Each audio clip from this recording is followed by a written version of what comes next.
कि आज के इस भौतिकवाद के युग में जब हम तेजी से भोगवाद की प्रवृत्तियों की ओर बढ़ रहे हैं, ऐसे समय पर भारतीय परंपराओं को, भारतीय दर्शन को, भारतीय चिंतन को बचाना और दुनिया को उसका संदेश देना बहुत बड़ी आवश्यकता है। पूज्य स्वामी सत्यपति जी महाराज ने रोजड़ में आकर पूर्ण तपश्चर्या के साथ जो एक अभियान चलाया था, उसने आर्य समाज और ऋषि दयानंद के मिशन को आगे बढ़ाने का बहुत बड़ा काम किया। स्वामी जी महाराज ने ठोस काम किया। असली काम है मानव का निर्माण करना। ऐसे योग्य सन्यासी, ऐसे योग्य ब्रह्मचारी, ऐसे योग्य समाज सेवक, ऐसे योग्य प्रचारक जो हर प्रकार की नफासत नजाकत को ठोकर मारकर कठोरता और संघर्ष का जीवन यापन करने के लिए तैयार हो, जिनमें त्याग हो, तपस्या हो, विद्वत्ता हो और राष्ट्र के प्रति समर्पण का गहन भाव हो, ऐसे लोग ही राष्ट्र और समाज की सबसे बड़ी पूंजी होते हैं। और इस पूंजी के निर्माण का काम पूज्य स्वामी सत्यपति जी ने किया। अपने जीवन काल में उन्होंने आचार्य ज्ञानेश्वर जी जैसे विद्वान, स्वामी विवेकानंद जी से जैसे विद्वान, आचार्य सत्यपति जी, अपना सत्यजीत जी जैसे विद्वान और बहुत बड़ी श्रृंखला मेरे दाएं और इन लोगों की बैठी है। और जो यहां से निकलकर पूरे देश में जिन्होंने अपने कार्यों से अपनी पहचान बनाई है, लोगों के दिलों में जगह बनाई है, उनकी विद्वत्ता, योग्यता निश्चित रूप से हम सब के लिए वो आदर्श लोग हैं। आज हम सबको प्रसन्नता है कि दर्शन योग धाम नाम से एक बहुउद्देशीय संस्था का आज शिलान्यास हो रहा है। और मैं अपना परम सौभाग्य मानता हूं कि आप सबके साथ मैं भी इस दर्शन योग धाम के शिलान्यास का सहभागी बन पा रहा हूं। ये बहुत बड़ा कार्य यहाँ होगा। इस सोच के साथ इन सब सन्यासी लोगों ने भावी राष्ट्र के निर्माण के लिए, भावी आर्य समाज ऋषि दयानंद के मिशन को बढ़ाने के लिए दर्शन और वैदिक शास्त्र और वेदों के पठन पाठन के लिए जिस संस्थान का निर्माण किया जा रहा है, भगवान करे इस संस्थान से ऐसे महान तपस्वी योगी संत निकले कि जो देश के कोने कोने में फैलकर सारी दुनिया में जाकर ऋषि दयानंद और आर्य समाज के विचारधारा को बढ़ा सके। आज इस पवित्र भावना के साथ हम सब मिलकर इस पवित्र आयोजन में सम्मिलित हुए हैं। भाई और बहनों, ये भी निश्चित है कि इन सन्यासी महानुभाव कई बार हमारा मिलना जुलना हुआ, जगह ढूंढ रहे थे। यहाँ के कलेक्टर महोदय सौभाग्य से कुलदीप आर्य जी थे और उस व्यक्ति को मैंने ड्यूटी लगाई कि आर्य जी अब ऐसा संस्थान बनने जा रहा है, उसमें जितना सहयोग इन सन्यासी लोगों का भूमि के लेने में लग सके वो हम सबको करना चाहिए। और उन्होंने भी सहयोग किया, भागदौड़ इन सब सन्यासियों ने की।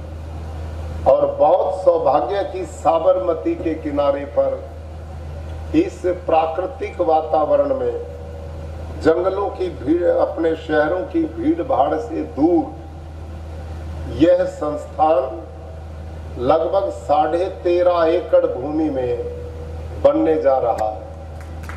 13.5 एकड़ भूमि बहुत अच्छा भूखंड है। आजकल भवन बनाने की पद्धतियां भी बदल गई हैं। आज तो मल्टी स्टोरी बिल्डिंग बनती है, बहुत नई तरीके से बनाई जाती है। अच्छे आर्किटेक्ट के द्वारा बहुत जमीन को बचा भी लिया जाएगा और अपना काम भी हो जाएगा। लेकिन ये सारा काम अर्थ के बिना संभव नहीं है। धन तो चाहिए, धन के बिना गति नहीं होगी। तो मैं समझता हूं कि आज मैं आपके चेहरे देख रहा हूं। पूरे भारतवर्ष के वो लोग यहाँ पर हैं जो आर्य समाज ऋषि दयानंद के प्रति पूर्ण आस्था, श्रद्धा और समर्पण रखते हैं और उन्हीं का मिशन यहाँ पर पूरा होगा। इसलिए भाई और बहनों, ध्यान करो, जिन घरों में धन का सदुपयोग होता है वो घर परिवार उन्नति करते हैं और जिन घरों में धन का दुरुपयोग होता है उनके बच्चे उस धन का दुरुपयोग करके बर्बाद होते हैं। तो आज आपके धन के सदुपयोग का बहुत बढ़िया अवसर आपको मिल रहा है। हम सबको चाहिए कि अधिक से अधिक आर्थिक सहयोग उदार मन से इस वेद के कार्य के लिए, आर्य समाज ऋषि के मिशन के लिए, लोक कल्याण के लिए, राष्ट्र निर्माण के लिए बढ़ चढ़ करके हमने इसमें योगदान करना चाहिए। आज से लगभग 2 साल पहले रोजड़ में एक कार्यक्रम हुआ और उस कार्यक्रम में आज की तरह महाराज जी ने मेरे को बुलाया था, सत्यजीत जी ने, और मैंने वहां देखा ब्रह्मचारी जिन्होंने राष्ट्र के निर्माण के लिए जीवन समर्पित किया है। वो टीन की छतों के नीचे पड़ रहे थे, टीन, लोहे की टीन। गुजरात में तो गर्मी में टेम्परेचर 45 डिग्री जाता है और जब वो लोहा तपे तो उन बच्चों की क्या गति होती होगी। तो ऐसी विपरीत परिस्थिति में भी वो राष्ट्र के लिए अपने जीवन को सौंपे हुए हैं। तो निर्णय लिया, आचार्य जी से मैंने निवेदन किया कि इस भवन पर कितना रुपया लगेगा। योजना बनाई हुई थी आचार्य सत्यजीत जी ने, इन्होंने कहा जी 4 करोड़ रुपया लगेगा। तो उस दिन मैं उस कार्यक्रम में था, ऋषि का मिशन था। उस दिन आप जितने लोग नहीं थे, आज 3 गुना ज्यादा है। आज 3 गुना ज्यादा है, मैं उसमें आया था और आपसे 1/3 लोग वहां पर थे। और मैंने वहां घोषणा की कि मैं उस समय तक नहीं उठूंगा जब तक इस गुरुकुल का आज ही निर्माण नहीं होगा। और वहीं बैठे बैठे 4 करोड़ रुपया हमने उसी कार्यक्रम में वहां उसी दिन इकट्ठा किया और मेरे ख्याल में भवन बन गया होगा। आचार्य जी अभी रह गया, अभी निर्माण चल रहा है, पैसे की वहां कोई दिक्कत नहीं है, वो हो गया। अब भाई मैं आज तो विपरीत परिस्थिति में आया हूं। आज तो मेरे को बुखार भी है, गला भी खराब है और मैं फिर भी उठ करके आया हूं। तो उसके पीछे मेरा एक ही उद्देश्य था कि एक महान कार्य होने जा रहा है और मैं इस बुखार में घर में लेटा रहूंगा तो मिशन पूरा नहीं होगा। आज ये मिशन यहाँ का भी हमने पूरा करना है क्योंकि ये मिशन सर्व कल्याण का है। यहाँ पर ब्रह्मचारियों का निर्माण होगा। तिजोरियों के ताले थोड़ा खोल करके उनमें हवा लगने की जगह जरूर बनाइए, ठीक है। और खूब उदारता से सहयोग करो और सबसे पहला सहयोग मैं अपने से शुरू करूंगा। ठीक है कि नहीं। आज मेरी पत्नी मेरे साथ नहीं आई, वहां तो आए थे, वो आज है नहीं यहाँ पे, वो गई हुई है। लेकिन मैंने उनसे बातचीत की कि जैसा गुरुकुल में रोजड़ गए थे, ऐसा एक गुरुकुल बहुउद्देशीय निर्माण हो रहा है, जिसमें 7-8 संस्थाओं का निर्माण होगा। अब मैं वहां जा रहा हूं, आप यहाँ है नहीं, तो सहयोग तो देना चाहिए कि नहीं आपको। तो उन्होंने सहयोग दिया कि मेरी ओर से उस संस्था के लिए 10 लाख रुपए सहयोग करें, और 10 लाख उनका और 11 लाख मैं देता हूं। तो 21 लाख के सहयोग के साथ आज का ये मिशन में निवेदन करता हूं। उस धाम पर हम बैठे, ये मूल रूप में मानव निर्माण करने का काम है। ये मूल रूप में सही विद्वान ऐसे पैदा करना जो भारतीय संस्कृति, कल्चर, विचारधारा, वैदिक मान्यता दुनिया में स्थायी बनी रहे, ये उसका महान और पवित्र कर्म है। तो इस पवित्र कार्य में आप सबसे मेरा निवेदन है कि एक भी आदमी आप में से बच के नहीं जाना चाहिए कि जो इस पवित्र कार्य में भरपूर सहयोग ना करे। और ये सन्यासी यूं ही भटकते रहे 10 साल ईंट रोड़े मांगने के लिए, इनका समय हमने खराब नहीं करना चाहिए। तत्काल ये काम पूरा हो, टाइम बाउंड हो, टाइम बाउंड काम करो। टाइम बाउंड कब होगा? जब अर्थ की समस्या नहीं रहेगी। आप इतना सहयोग करो कि आज इसका शिलान्यास है और अगले साल आज ही इसका उद्घाटन भी हो जाए, तब इसकी सफलता होगी। और मुझे पूर्ण विश्वास है कि आपके मित्र, संबंधी, प्यारे सबको कहूं कि भी धन का सदुपयोग करना है तो आप इस दर्शन योग धाम के लिए ज्यादा से ज्यादा सहयोग करें।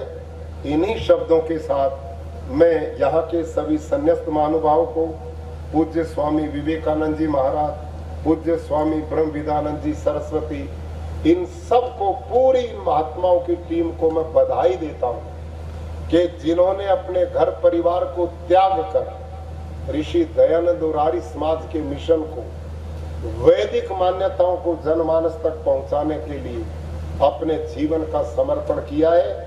ये हमारे लिए आदर्श हैं। इनका सम्मान, इनका गौरव, इनकी प्रतिष्ठा हम सब की गौरव और प्रतिष्ठा है। इनको ये इस काम को लेकर इधर उधर घूम करके समय खराब ना करें, मेरा निवेदन है। ये संस्थान एकदम बने ताकि यहाँ मानव निर्माण की प्रक्रिया तत्काल शुरू हो। आज देश को बड़ी भारी जरूरत है। आज वेद का प्रचार लुप्त हो रहा है। हमारी सभाएं, उनमें वो वेद प्रचार के विभाग ही नहीं बचे। अरे वेद प्रचार विभाग नहीं होगा तो काम कैसे होगा? और वो तब होगा जब विद्वान पैदा होंगे। आज भजनोपदेशक जो चले गए, नए आ नहीं रहे। विद्वान चले गए, नए आ नहीं रहे।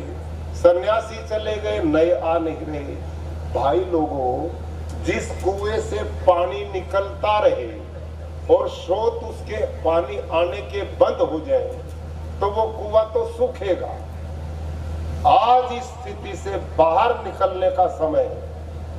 ये वो कुआं बनेगा जिसके स्रोत भरपूर होंगे और यहाँ से अनेक विद्वान निकले, सन्यासी निकले, प्रवक्ता निकले, लेखक निकले, चिंतक निकले, तभी तो आर्य समाज का प्रचार बढ़ पाएगा। इसके लिए आप भरपूर सहयोग करें और ये संस्थान एक दिव्य संस्थान बने, एक ऐसा केंद्र बने कि जिसका प्रकाश, जिसकी तेजस्विता पूरे दिगंत में फैले और आर्य समाज के लिए गौरव बन सके।